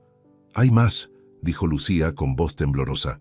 Anoche, antes de irse, Diego me dijo que todo esto era culpa suya, señor Morales, que usted había arruinado el mejor plan que había tenido nunca y que iba a hacer que se arrepintiera. ¿Te amenazó directamente? No a mí, pero sí habló sobre usted y Sandra. Dijo cosas como ese viejo no sabe con quién se ha metido y voy a recuperar lo que es mío. Sandra se tensó visiblemente. ¿Crees que podría hacer algo violento? No lo sé, pero nunca lo había visto tan furioso.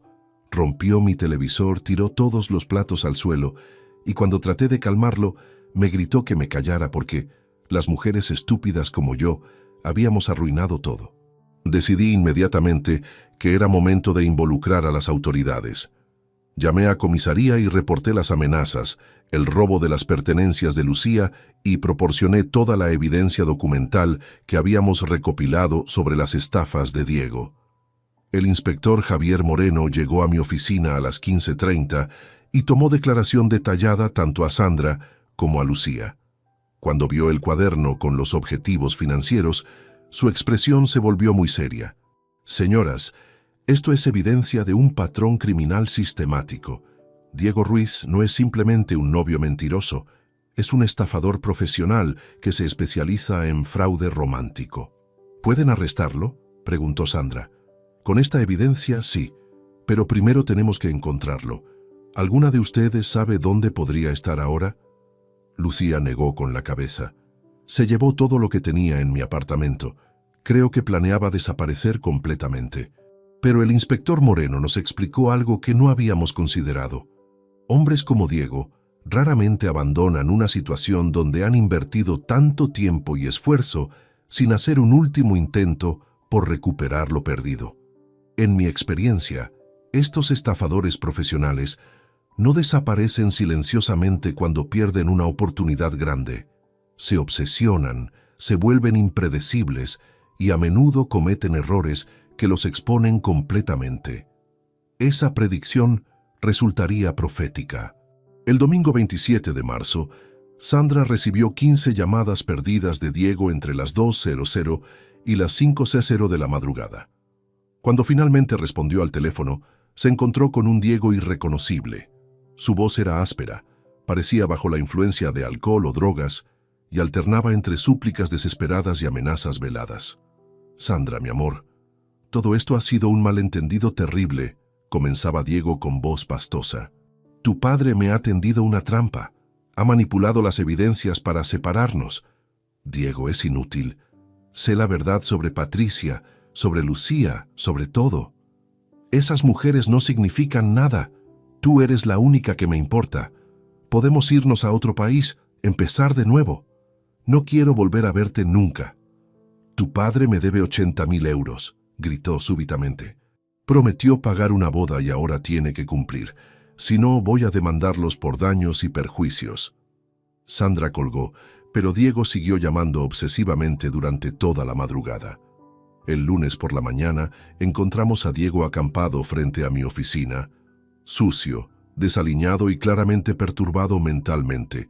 Cuando llegué al trabajo a las 9:00, se acercó tambaleándose con ojos inyectados en sangre. Esteban Morales, usted arruinó mi vida. Inmediatamente llamé a la policía mientras mantenía distancia de él.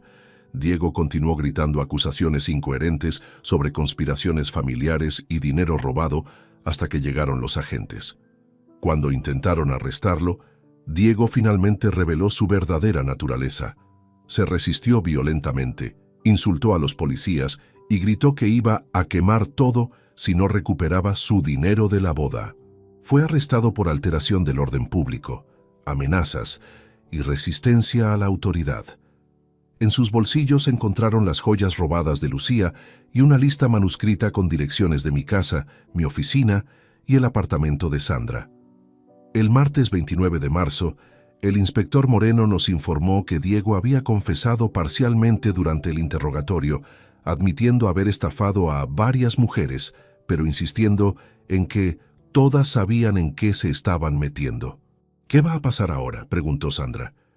Con la evidencia que ustedes proporcionaron, más el testimonio de Patricia Santos que logramos contactar, Diego enfrentará cargos por estafa agravada, apropiación indebida y amenazas. Probablemente recibirá entre 2 y 4 años de prisión. Esa tarde, Sandra y yo nos sentamos en mi jardín contemplando las rosas de Isabel que comenzaban a mostrar los primeros brotes de la primavera. Papá, ¿crees que soy muy ingenua por haber confiado en él? Sandra, confiar en las personas que amamos no es ingenuidad, es humanidad. Diego explotó esa humanidad, pero eso dice algo terrible sobre él, no sobre ti. Perdí 2 años de mi vida, 15.400 euros de mis ahorros y casi destruyo nuestra relación. Pero ganaste algo invaluable, conocimiento sobre tu propia fortaleza y sobre lo que realmente vale un amor verdadero. ¿Cómo puedes perdonarme tan fácilmente después de todas las cosas horribles que te dije? Porque eres mi hija y el amor de padre no se tambalea con las tormentas temporales. Esa noche, mientras Sandra dormía en su antigua habitación por última vez antes de regresar definitivamente a su apartamento, reflexioné sobre los últimos 2 meses. Habíamos perdido dinero, tiempo y tranquilidad emocional, pero habíamos ganado algo mucho más valioso: la oportunidad de reconstruir nuestra relación sobre cimientos más sólidos y honestos. Diego había intentado destruir nuestra familia para beneficio personal, pero inadvertidamente había fortalecido los lazos que realmente importaban. El depredador había sido cazado y nosotros habíamos sobrevivido más fuertes que nunca. Julio de 2024. 4 meses habían transcurrido desde el arresto de Diego y la vida había adquirido un ritmo completamente diferente al que conocía antes de esta experiencia.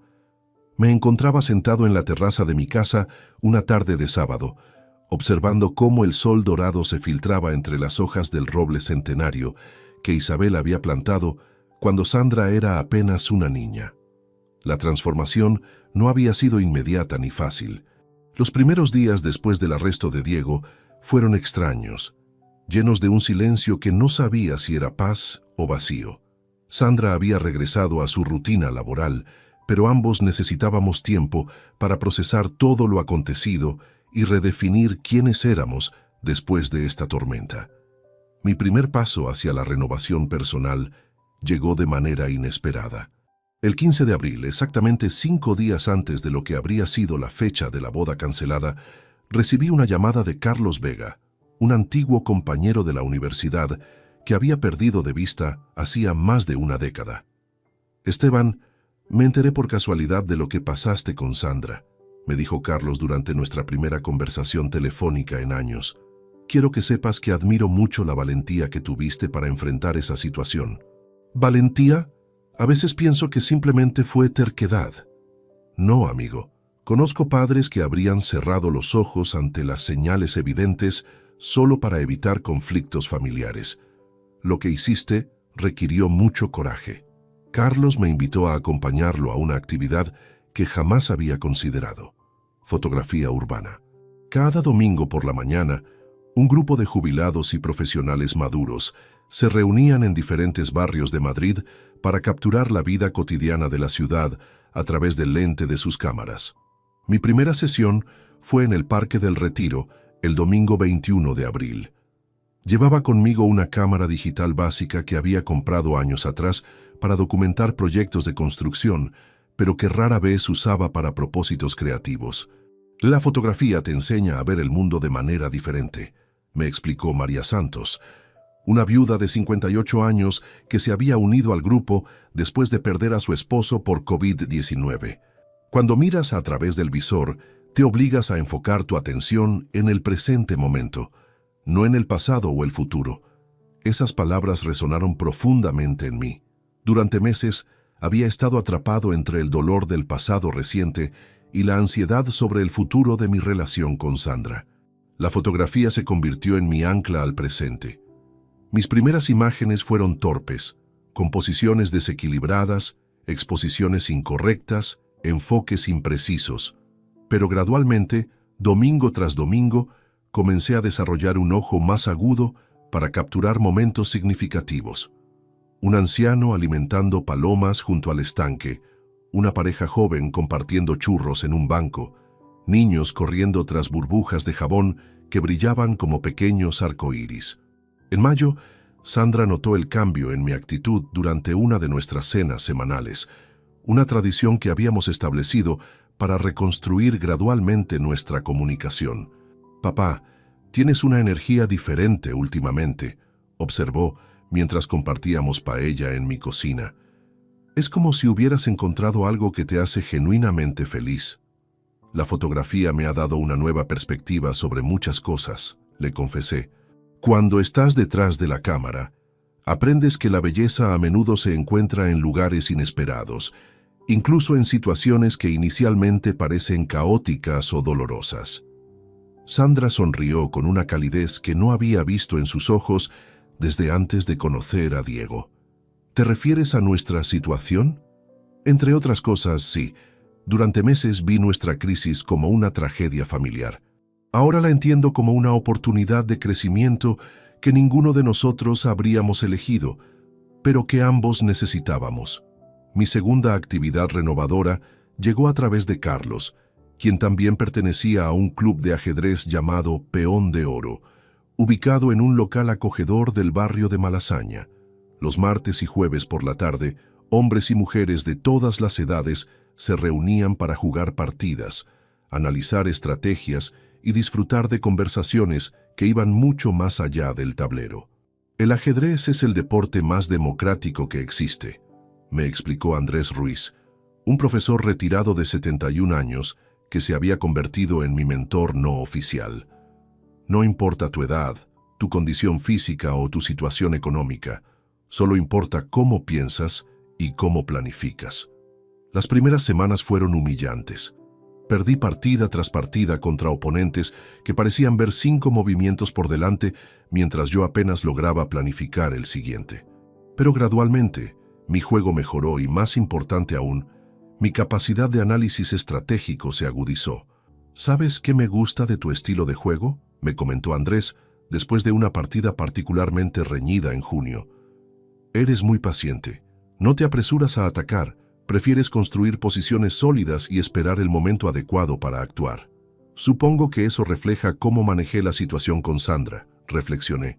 Podría haber explotado emocionalmente cuando descubrí las mentiras de Diego, pero elegí documentar todo cuidadosamente y actuar de manera calculada. Exactamente. El ajedrez nos enseña que las mejores victorias no son las más rápidas, sino las más completas. Mientras yo redescubría pasiones dormidas, Sandra también experimentaba su propia transformación. Había decidido buscar terapia psicológica para procesar la manipulación emocional que había sufrido. Una decisión que inicialmente me preocupó, pero que resultó ser profundamente sanadora. La terapeuta me ayudó a entender que no fui víctima por ser estúpida o ingenua, me contó Sandra durante una de nuestras cenas de junio. Fui víctima porque Diego era un manipulador experto que estudió mis vulnerabilidades emocionales y las explotó sistemáticamente. ¿Te sientes mejor entendiendo eso? Mucho mejor. Durante semanas me torturé pensando en todas las señales que había ignorado, pero la realidad es que Diego era increíblemente hábil ocultando su verdadera naturaleza. Incluso tú, que tienes mucha más experiencia de vida, necesitaste evidencia documental concreta para estar completamente seguro de sus mentiras. En el ámbito profesional, Sandra había tomado una decisión valiente: usar sus ahorros restantes para inscribirse en un curso nocturno de contabilidad avanzada con el objetivo de mejorar sus perspectivas laborales y aumentar su independencia económica. «No quiero volver a estar en una posición donde dependa financieramente de nadie, ni siquiera de ti, papá», me explicó con determinación. «Quiero saber que puedo mantenerme completamente por mí misma. Eso me parece excelente, pero espero que sepas que siempre tendrás mi apoyo si lo necesitas. Lo sé y te lo agradezco, pero la diferencia es que ahora será mi elección pedirte ayuda, no una necesidad desesperada». En julio, recibimos noticias sobre el juicio de Diego. El inspector Moreno nos informó que, ante la abrumadora evidencia presentada, Diego había aceptado un acuerdo de culpabilidad para evitar un juicio público que habría expuesto aún más víctimas. Recibirá 3 años y medio de prisión, más la obligación de restitución económica a todas las víctimas identificadas, nos explicó el inspector. Además, quedará registrado en bases de datos que dificultarán significativamente que repita estos patrones en el futuro. Curiosamente, la noticia de su condena no me generó satisfacción vengativa. Más bien sentí una especie de cierre tranquilo, como cuando terminas de leer un libro perturbador pero necesario. ¿Cómo te sientes sobre Diego ahora?, le pregunté a Sandra después de que el inspector se fuera. Extrañamente siento lástima por él, respondió después de reflexionar. No lástima romántica, sino lástima humana. Debe ser terrible vivir sin la capacidad de amar genuinamente a otra persona. Esa respuesta me confirmó que Sandra había logrado una madurez emocional que Diego, irónicamente, había ayudado a catalizar. La transformación más significativa en nuestras vidas llegó a finales de julio, cuando Sandra conoció a Alejandro Herrera, un compañero de clase en su curso de contabilidad. Alejandro era un hombre de 34 años, divorciado, con un hijo de 8 años, que trabajaba como supervisor en una empresa de logística. Es completamente diferente a Diego, me contó Sandra después de su tercera cita. Es tranquilo, honesto sobre sus finanzas, habla abiertamente sobre su divorcio y su hijo. No hay misterios ni historias contradictorias. ¿Te gusta? Me gusta su estabilidad emocional. No siento que tenga que demostrar nada o esconder nada cuando estoy con él. Conocí a Alejandro durante una cena familiar en agosto. Era un hombre sencillo, directo, que hablaba con cariño genuino sobre su hijo y mostraba respeto evidente hacia Sandra. No había gestos grandiosos ni promesas románticas exageradas, solo una presencia sólida y confiable. Señor Morales, Sandra me contó lo que pasaron con su ex prometido, me dijo Alejandro durante nuestra primera conversación privada. Quiero que sepa que entiendo completamente por qué fue tan protector. En su lugar, yo habría hecho exactamente lo mismo. ¿No te molesta que Sandra tenga un padre que se involucra en sus relaciones? Al contrario, me tranquiliza saber que ella tiene una familia que la ama lo suficiente como para tomar decisiones difíciles cuando es necesario. Esa respuesta me conquistó inmediatamente. En septiembre, mientras revisaba las fotografías que había tomado durante el verano, me di cuenta de que muchas capturaban momentos de renovación. Brotes verdes emergiendo del asfalto urbano, edificios antiguos siendo restaurados, personas de todas las edades comenzando nuevas aventuras en parques y plazas. Sin darme cuenta, había estado documentando mi propio proceso de renacimiento. Una tarde de octubre, Sandra y yo visitamos juntos la tumba de Isabel por primera vez desde antes de la crisis con Diego. Llevamos flores frescas y nos sentamos en silencio durante varios minutos, cada uno perdido en sus propios pensamientos. ¿Crees que mamá habría manejado la situación de manera diferente?, preguntó finalmente Sandra. Tu madre tenía una intuición extraordinaria para leer a las personas, reflexioné. Probablemente habría detectado algo sospechoso sobre Diego desde el principio. Pero en cuanto a las decisiones difíciles, creo que habríamos actuado como un equipo, tal como hicimos con todos los desafíos importantes de tu crianza.